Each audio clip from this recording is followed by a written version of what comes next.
I am from the Mona School of Business and Management, as you have heard, and in the Behavioral Science Unit.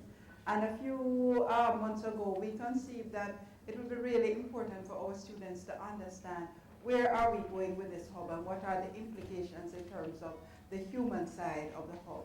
And one of the things that we have noticed is that there's a lot of talk, and certainly we're glad for what the Maritime Institute and others are doing in terms of ramping up in terms of the skills. But what is happening with the culture and the work culture of the organization? And this is what our discussion will be about, because as you know, if we do not get the cultural part of it right, then nothing else will work well. There is a lot of controversy about do attitudes drive behavior and so on. And obviously we do not have the time to get into that right now. But we do know that there is a relationship between work attitudes and work behavior. So with that in mind, I want to tell you briefly about 3 studies that have been done. And I was just saying to my colleague, Noel Cowell, who co-wrote the paper with me, he's back there, that his work was done in 1989, and we certainly need an update right now, because even the Carter work is based on work that was done a lot earlier than that date of 1997. But these 3 studies are very informative in what the work culture is about, and we wonder whether there's been any significant change. Stone, writing in 1982, determined that the majority of Jamaican workers were dissatisfied with their jobs, did not see the workplace as a good place to be, and that they were unhappy with the type of consultation that they got. Carter's work looked and determined that work attitude was a major problem, and that the work behaviors that people were exhibiting were not at all related to what would create a productive environment. When we look at motivation, fascinating that 3/4 of the workforce were demotivated. Think of that, 3 in 4 people were demotivated, and 22%, almost a quarter of those were what he called chronically demotivated, to the point that he called them organizational vegetables. So clearly these workers do not like their jobs. He also determined that they lacked confidence in management and that they thought the communication in their workplace was very poor. When it comes to Noel Cowell's work now, what he determined was that the majority of workers do not appear to trust management, and more concerning, management did not realize that this was the case. As we look at that, we say this is a foundation on which we are building. And we would suggest, we think of, in organizational behavior, we think of trust or social capital as it's now called, as being the glue that holds the organization together. So if that is so, based on what we have found so far, there is really no glue holding the organization together.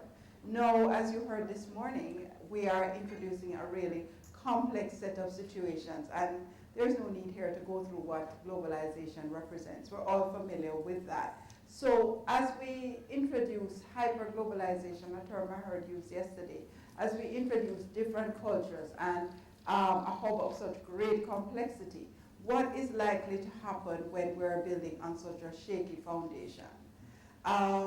FDI is very critical to us, but if you look at bullet 2, we say that this means marrying the Jamaican work culture with that of foreign nationals at all levels. We're not sure what the hub will be like, but we know that it will be at all levels. We're not sure, because this is somewhat new to us, what will be the type of human resource practices that are engaged in. Ambassador Bernal spoke to a couple of them, that that there is need for greater understanding, but what we have seen so far would suggest that it would be approached in what we call the best practice HRM. So our thinking is that this is not a great foundation, but there is hope. And what we did, we looked at some of the best practice organizations. Even in this shaky even on this shaky foundation, there are organizations which have managed to do exceedingly well. And in the interest of time, I'll probably just speak to about 2 of those. What I would say to you is that these organizations have succeeded because they have effectively channeled worker energy and loyalty to the firm. But to understand that in Jamaica, This does not come naturally. People do not come as they may in some other cultures, come with a lot of loyalty and excitement and be willing to contribute. In fact, you have seen the data that suggests that they're demotivated and distrusted. So if they're not coming with that in mind, it means that the organization is going to have to work with them to create this. We looked at the Ritz-Carlton, which sadly is no longer in Jamaica, but when they were here, I think everybody's familiar with their slogan, ladies and gentlemen, serving ladies and gentlemen.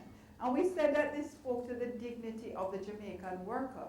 Our late Vice Chancellor, Professor Rex Nettleford, used this wonderful term of smaditization, and it spoke to this concept of Jamaicans wanting to be smutty or somebody in standard English. And we felt that the Ritz-Carlton actually did a great job of making people feel decent, making people feel very important. And that will be important as we go forward. We look at Sandals, our homegrown chain, which from this very inception had a corporate university and recently expanded that to the point where all of their 10,000 staff members across the region will be certified. You have to realize how important that is to somebody who might be a room attendant or some people might say chambermaid, who might need to have any formal education but now gets a chance to have some certification. So things like that are building into the person. Digicel and Grace Kennedy, of course, are exemplars, and what we love about those companies is that the traditional model is to bring in talent. They have been able to send talent out to the world because they're developing their talent. So we look at these companies and we're saying that these companies have a culture that is focused on people. We say in word and in deed because a lot of companies say wonderful things, but in these companies that we mentioned have actually done it. They have focused on empowerment and they've recognized the needs of the workplace. We can't not mention the fact that the workplace is a changing workplace. One has to pay attention to the fact that we have millennials. Their needs are very different. It is said that previous generations used to live to work. These work to live, right? They just want to do enough to get enough to enjoy their life. What are we doing for them? How are we representing that? What about the women in the workforce? 70% of people graduating from tertiary institutions are female. They're going to have a different set of needs. So what do we need to do? We need to tap into the commitment of the Jamaican worker by understanding their needs and values. And sadly, one of the things that we have said is that there is not a lot of research. I mentioned that. We have done research perhaps in 15 years on these needs and values. So we're going to have to go ahead and focus on it. We are going to have profound changes. And I thought Ambassador Bernal said that so beautifully when he talked about the different cultures. And we, in our paper, spoke to that. The Chinese civilization is over 2,000 years old. Well, he said you can't count back that far, but generally we say 2,000 years. How you merge that with a post-colonial country, which is less than 50 years, just over 50 years, we're still finding ourselves. So we're saying we cannot take that for granted. We have a little bit of information, but we need to get a lot more information, build on it, and certainly the way forward will be channeled by effective human resource practices.